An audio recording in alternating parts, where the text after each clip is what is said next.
ओम नमो भगवते वासुदेवाय। सूत जी कहते हैं, सुखदेव जी के वचन भगवत तत्व का निश्चय कराने वाले थे। उत्तरानंदन राजा परीक्षित ने उन्हें सुनकर अपनी शुद्ध बुद्धि भगवान श्री कृष्ण के चरणों में अनन्य भाव से समर्पित कर दी।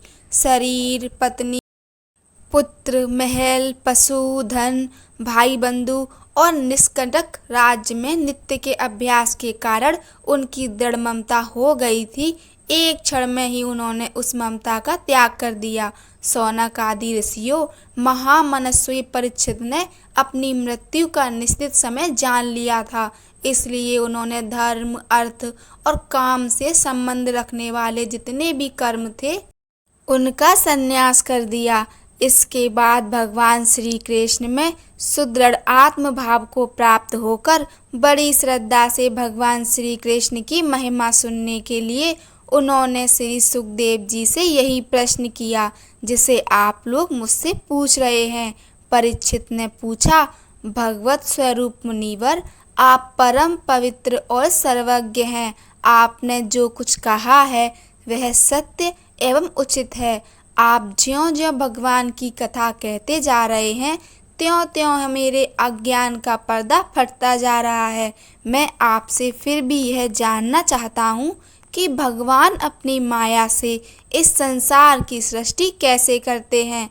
इस संसार की रचना तो इतनी रहस्यमयी है कि ब्रह्मादि समर्थ लोकपाल भी इसके समझने में भूल कर बैठते हैं। भगवान कैसे इस विश्व की रक्षा और फिर संहार करते हैं।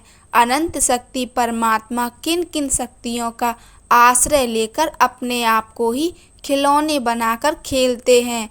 वे बच्चों के बनाए हुए घरौंदों की तरह ब्रह्मांडों को कैसे बनाते हैं और फिर किस प्रकार बात की बात में मिटा देते हैं। भगवान श्री हरि की लीलाएं बड़ी ही अद्भुत, अचिंत्य हैं। इसमें संदेह नहीं कि बड़े बड़े विद्वानों के लिए भी उनकी लीला का रहस्य समझना अत्यंत कठिन प्रतीत होता है।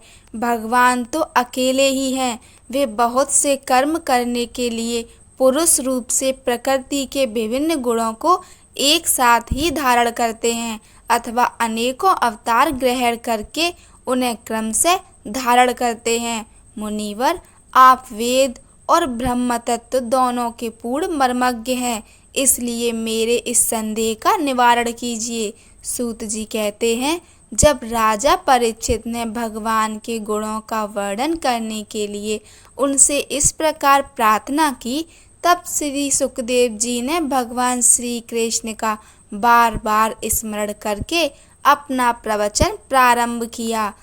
श्री सुखदेव जी ने कहा, उन पुरुषोत्तम भगवान के चरण कमलों में मेरे कोटि कोटि प्रणाम है, जो संसार की उत्पत्ति, स्थिति और प्रलय की लीला करने के लिए सत्व, रज तथा तमोगुण रूप तीन शक्तियों को स्वीकार कर ब्रह्मा, विष्णु और शंकर का रूप धारण करते हैं, जो समस्त चर अचर प्राणियों के हृदय में अंतर्यामी रूप से विराजमान है, जिनका स्वरूप और उसकी उपलब्धि का मार्ग बुद्धि के विषय नहीं है, जो स्वयं अनंत हैं तथा जिनकी महिमा भी अनंत है।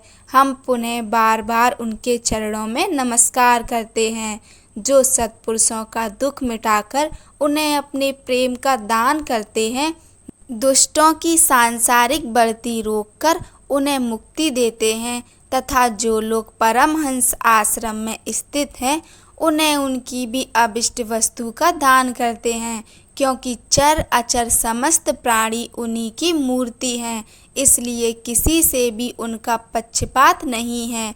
जो बड़े ही भक्त वत्सल हैं और हठ पूर्वक भक्तिहीन साधन करने वाले लोग, जिनकी छाया भी नहीं छू सकते, जिनके समान भी किसी का ऐश्वर्य नहीं है, फिर उससे अधिक तो हो ही कैसे सकता है। तथा ऐसे ऐश्वर्य से युक्त होकर जो निरंतर ब्रह्म स्वरूप अपने धाम में विहार करते रहते हैं, उन भगवान श्री कृष्ण को मैं बार बार नमस्कार करता हूँ, जिनका कीर्तन, स्मरण, दर्शन, वंदन, श्रवण और पूजन जीवों के पापों को तत्काल नष्ट कर देता है। उन पुण्य कीर्ति भगवान श्री कृष्ण को बार बार नमस्कार है।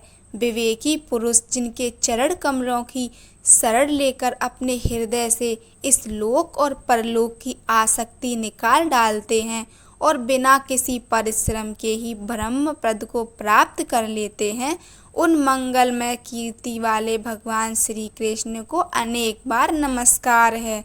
बड़े तपस्वी, दानी, यशस्वी, मनस्वी, सदाचारी और मंत्रवेत्ता जब तक अपनी साधनाओं को तथा अपने आप को उनके चरणों में समर्पित नहीं कर देते, तब तक उन्हें कल्याण की प्राप्ति नहीं होती।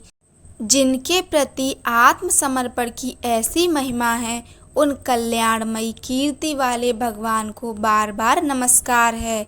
किरात, हूण, आंध्र, पुलिंद, पुलकस, आभीर, कलंक, यवन और खस आदि नीच जातियां तथा दूसरे पापी जिनके शरणागत भक्तों की शरण ग्रहण करने से ही पवित्र हो जाते हैं, उन सर्वशक्तिमान भगवान को बार बार नमस्कार है। वे ही भगवान ज्ञानियों के आत्मा हैं, भक्तों के स्वामी हैं, कर्मकांडियों के लिए वेद मूर्ति हैं, धार्मिकों के लिए धर्म मूर्ति हैं और तपस्वियों के लिए तप स्वरूप हैं। ब्रह्मा, शंकर आदि बड़े बड़े देवता भी अपने शुद्ध हृदय से उनके स्वरूप का चिंतन करते और आश्चर्यचकित होकर देखते रहते हैं। वे मुझ पर अपने अनुग्रह की प्रसाद की वर्षा करें। जो समस्त संपत्तियों की स्वामिनी लक्ष्मी देवी के पति हैं, समस्त यज्ञों के भोक्ता एवं फलदाता हैं, प्रजा के रक्षक हैं, सबके अंतर्यामी और समस्त लोकों के पालन करता है, तथा जिन्होंने यदुवंश में प्रकट होकर अंधक, वृषणी एवं यदुवंश के लोगों की रक्षा की है, तथा जो उन लोगों के एकमात्र आश्रय रहे हैं, वे भक्त वत्सल संत जनों के सर्वस्व श्री कृष्ण मुझ पर प्रसन्न हों। विद्वान पुरुष जिनके चरण कमलों के चिंतन रूप समाधि से शुद्ध हुई बुद्धि के द्वारा आत्म तत्व का साक्षात्कार करते हैं तथा उनके दर्शन के अनंतर अपनी अपनी मत और अनुसार उनके स्वरूप का वर्णन करते रहते हैं, वे प्रेम और मुक्ति के लुटाने वाले भगवान श्री कृष्ण मुझ पर प्रसन्न हों। जिन्होंने सृष्टि के समय ब्रह्मा के हृदय में पूर्व कल्प की स्मृति जागृत करने के लिए ज्ञान की देवी को प्रेरित किया और वे अपने अंगों के सहित वेद के रूप में उनके मुख से प्रकट हुई, वे ज्ञान के मूल कारण भगवान मुझ पर कृपा करें, मेरे हृदय में प्रकट हों। भगवान ही पंच महाभूतों से इन शरीरों का निर्माण करके इनमें जीव रूप से शयन करते हैं और 5 ज्ञानेंद्रिया, 5 कर्म इंद्रिया, 5 प्राण और 1 मन, इन 16 कलाओं से युक्त होकर इनके द्वारा 16 विषयों का भोग करते हैं।